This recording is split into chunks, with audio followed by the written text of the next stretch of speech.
Trivikram Allu Arjun combination లో cinema ప్రకటిస్తే ఏడాది తర్వాత అటకెక్కింది. ఇదే సినిమాను ఎన్టీఆర్ తో ప్రకటించారు. అయితే ఇప్పుడు ఈ కాంబినేషన్ కూడా అనుమానమేనా? గురూజీ తీయాలనుకున్న mythological movie God of War కథ మళ్ళీ బన్నీ దగ్గరికే వచ్చిందన్న వార్తలో నిజమెంత? లేదంటే తారక్ తో తీస్తాడా? Watch the story. దేనితో మొదలయ్యావో అది నీతోనే ఉంటుంది అని అత్తారింటికి దారేదిలో పవన్ బ్రహ్మానందంకు ఓ వరమిస్తాడు. బ్రహ్మి కెరియర్ డ్రైవర్ గా మొదలవుతుంది. మళ్ళీ అక్కడికే చేరతావని వరమిస్తాడు పవన్. త్రివిక్రమ్ కూడా ఎక్కడ మొదలు పెట్టాడో అక్కడికే చేరతాడా అన్న డౌట్ కు 20న ఫుల్ స్టాప్ పడనుంది. తారక్ తోనే తీస్తే బర్త్డే గిఫ్ట్ గా ఈ నెల 20న ఈ క్రేజీ మైథలాజికల్ మూవీని ప్రకటిస్తారు. అలవైకుంఠపురంలో వంటి బ్లాక్ బస్టర్ తర్వాత త్రివిక్రమ్ ఎన్టీఆర్ మూవీ ప్లాన్ చేస్తే వర్కౌట్ కాలేదు. దీంతో మహేష్ తో గుంటూరు కారం తీస్తూ సెట్స్ పై ఉండగానే అల్లు అర్జున్ తో మూవీ ప్రకటించాడు. అప్పటికింకా పుష్ప 2 రిలీజ్ కాలేదు. పుష్ప 2 ఇండియా వైడ్ రికార్డులతో మోతెక్కించింది. ఆ తర్వాత ఏమైందో ఏమో గానీ త్రివిక్రమ్ ప్రాజెక్ట్ ను బన్నీ పక్కన పెట్టి అట్లీకి గ్రీన్ సిగ్నల్ ఇచ్చాడు. అల్లు అర్జున్ డేట్స్ కోసం విసిగిపోయిన గురూజీ ఇదే కథను ఎన్టీఆర్ తో తీయాలనుకున్నాడు. అయితే తారక్ నటిస్తున్న డ్రాగన్ ఇప్పట్లో పూర్తయ్యేటట్టు కనిపించడం లేదు. వెంకటేష్ తో ఆదర్శ కుటుంబం తీస్తున్నారు. గాడ్ ఆఫ్ వార్ ఎన్టీఆర్ తో ఫిక్స్ అయినా మధ్యలో బన్నీ పేరు మళ్లీ వినిపించింది. అయితే రాక తర్వాత అల్లు అర్జున్ లోకేష్ కనగరాజ్ కు గ్రీన్ సిగ్నల్ ఇవ్వడంతో గురూజీకి ఎన్టీఆర్ తప్ప మరో ఆప్షన్ లేకుండా పోయింది. లార్డ్ కార్తికేయ కథ యూటర్న్ తీసుకుని తారక్ దగ్గరకు చేరింది. ఎన్టీఆర్ ను గాడ్ ఆఫ్ వార్ గా ప్రిపేర్ చేస్తున్నాడు త్రివిక్రమ్. వార్ 2 డబ్బింగ్ కోసం ముంబై వెళ్లిన ఎన్టీఆర్ చేతిలో కార్తికేయ బుక్ కనిపించింది. దీంతో గాడ్ ఆఫ్ వార్ క్యారెక్టర్ ను స్టడీ చేస్తున్నట్లు హింట్ ఇచ్చాడు తారక్. ఈ సీన్ తర్వాత కూడా అల్లు అర్జున్ పేరు మళ్లీ వినిపించినా లోకేష్ కనగరాజ్ ఎంట్రీతో గురూజీ అల్లు కాంపౌండ్ నుంచి ఎగ్జిట్ కావాల్సి వచ్చింది. ఎన్టీఆర్ బర్త్డే సందర్భంగా మే 20న ఎన్టీఆర్ త్రివిక్రమ్ మూవీని అఫీషియల్ గా ప్రకటిస్తారని తెలిసింది. అంతేకాదు కాన్సెప్ట్ వీడియోను కూడా రిలీజ్ చేస్తారన్న ప్రచారం సాగుతోంది. ఇదే నిజమైతే తారక్ ఫ్యాన్స్ కు ఇది ఒక పెద్ద ట్రీటే. మరి ఎన్టీఆర్ త్రివిక్రమ్ కాంబినేషన్ లో క్రేజీ ప్రాజెక్ట్ కెమెరా ముందుకు రావాలంటే ముందు ప్రశాంత్ నీల్ మూవీ పూర్తి కావాలి. ఆదర్శ కుటుంబం పూర్తయితే గానీ త్రివిక్రమ్ ఫ్రీ కాలేడు. తారక్ ఫ్యాన్స్ కు గిఫ్ట్ గా గాడ్ ఆఫ్ వార్ ను పుట్టినరోజున ప్రకటించినా ఇప్పట్లో సెట్స్ పైకొచ్చే ఛాన్స్ లేదు. 2027లో ఫస్ట్ హాఫ్ లో వస్తుందా లేదంటే సెకండ్ హాఫ్ లో వస్తుందో చూడాలి. మరి చాలా సినిమాల ఫ్యూచర్ జననాయగన్ రిలీజ్ పై ఆధారపడుందా? జననాయగన్ ను నిర్మించిన కేవీఎన్ ప్రొడక్షన్స్ యష్ తో టాక్సిక్ తీసింది. టాక్సిక్ రిలీజ్ కావాలంటే ముందు జననాయగన్ రిలీజ్ కావాలి. అలాగే చిరంజీవి బాబీ మూవీ షూటింగ్ మొదలు కావాలన్నా జననాయగన్ థియేటర్స్ లోకి రావాలి. పెద్ద సినిమాల భవిష్యత్ విజయ్ సినిమాపై ఎలా ఆధారపడిందో చూద్దాం. తమిళనాడు ఎన్నికల్లో విజయ్ పార్టీ టీవీకే 108 సీట్లతో పెద్ద పార్టీగా అవతరించింది. అయితే ఏ పార్టీకి సంపూర్ణ మెజార్టీ రాలేదు. విజయ్ సీఎం అయిపోతాడు, జననాయగన్ రిలీజ్ కు లైన్ క్లియర్ అవుతుంది అనుకుంటే తమిళ పాలిటిక్స్ జననాయగన్ విడుదలపై మళ్లీ డౌట్స్ రేపుతున్నాయి. రాజకీయాల్లోకి ఎంట్రీ ఇచ్చిన విజయ్ చివరి చిత్రంగా జననాయగన్ నిలిచింది. లాస్ట్ మూవీ అన్న పేరుతో ఎవ్వరూ తీసుకోనంత రెమ్యూనరేషన్ 250 కోట్లు తీసుకున్నాడని టాక్. దీంతో బడ్జెట్ కాస్త 500 కోట్లకు చేరింది. పాన్ ఇండియా ఇమేజ్ లేని విజయ్ పై ఇంత ఖర్చు పెట్టడం రిస్కే. అందులోనూ తెలుగులో హిట్ భగవంత్ కేసరికి రీమేక్ కావడంతో తెలుగులో ఫ్యాన్సీ రేట్స్ కు అమ్ముడు కాదు.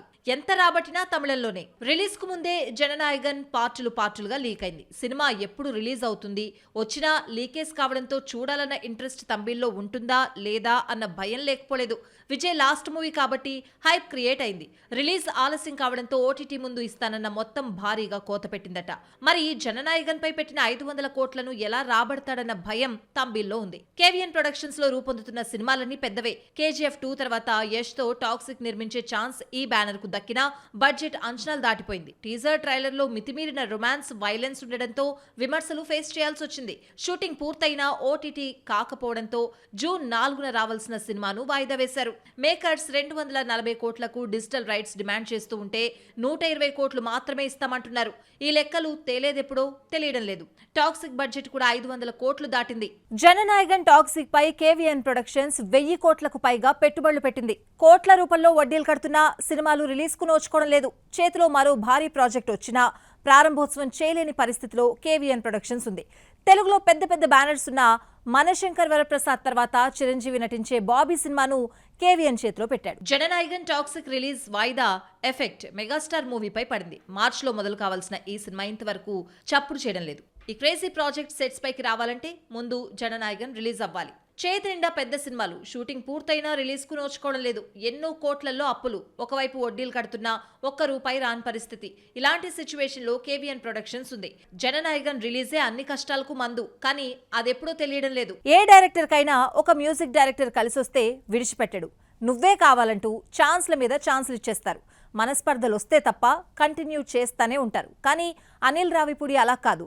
హిట్స్ ఇచ్చిన మ్యూజిక్ డైరెక్టర్స్ను మార్చేస్తాడు. త్వరలో తీయబోయే వెంకటేష్ కళ్యాణ్ రామ్ మూవీ కోసం బ్లాక్ బస్టర్ మ్యూజికల్ హిట్స్ ఇచ్చిన భీమ్స్ ను మార్చేస్తున్నాడా? Watch the story. Raghavendra Rao Rajamouli cinema అంటే మ్యూజిక్ డైరెక్టర్ గా కీరవాణి ఉండాల్సిందే. ఈ మధ్య కాలంలో తమన్ లేకుండా త్రివిక్రమ్ సినిమాలు తీయడం లేదు. కొత్త సినిమా ఆదర్శ కుటుంబం కోసం హర్షవర్ధన్ రామేశ్వరన్ను తీసుకున్న సింక్ కాలేక మళ్లీ తమన్ కు ఛాన్స్ ఇచ్చాడు.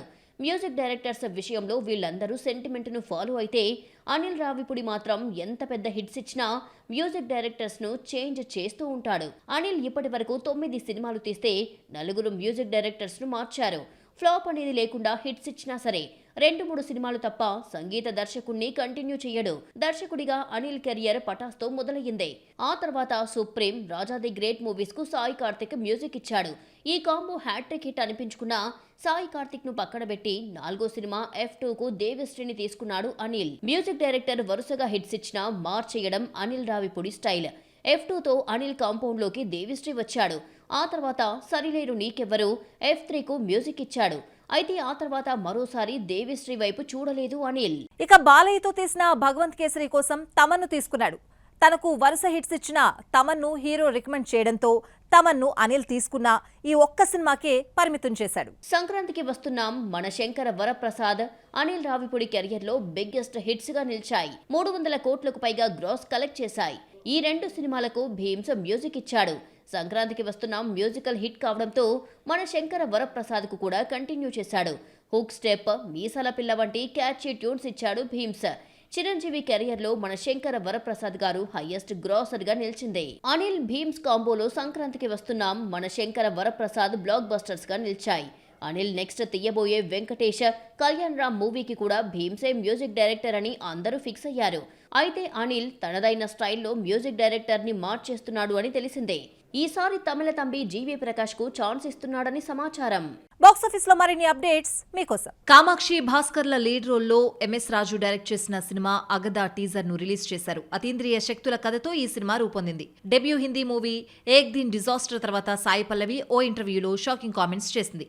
తాని క్యారెక్టర్ కు సరిపోలేదని, కొత్తమ్మాయి అయితే బాగుండేదని ప్రీమియర్ షో చూసిన తర్వాత అమీర్ ఖాన్ తో చెప్పానని పేర్కొంది సాయి పల్లవి. ఏక్ దిన్ తాయ్ మూవీ వన్ డే కు రీమేక్ గా రూపొందింది.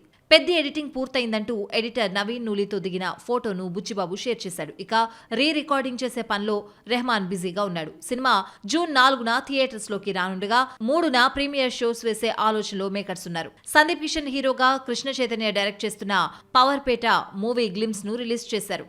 మణిశర్మ మ్యూజిక్ ఇచ్చారు. సమంత ఎన్నో ఆశలు పెట్టుకున్న మా ఇంటి బంగారం రిలీజ్ వాయిదా పడింది. ఈ నెల 15న రావాల్సిన ఈ సినిమా జూన్ 19న రిలీజ్ కు రెడీ చేస్తున్నారు. ముందుగా జూన్ 4నే తీసుకురావాలనుకున్న అదే రోజు పెద్ద రిలీజ్ తో మా ఇంటి బంగారం వెనక్కి తగ్గింది. పోసాని కృష్ణమురళి దర్శకత్వంలో రూపొందుతున్న సినిమా ఆపరేషన్ అరుణారెడ్డి.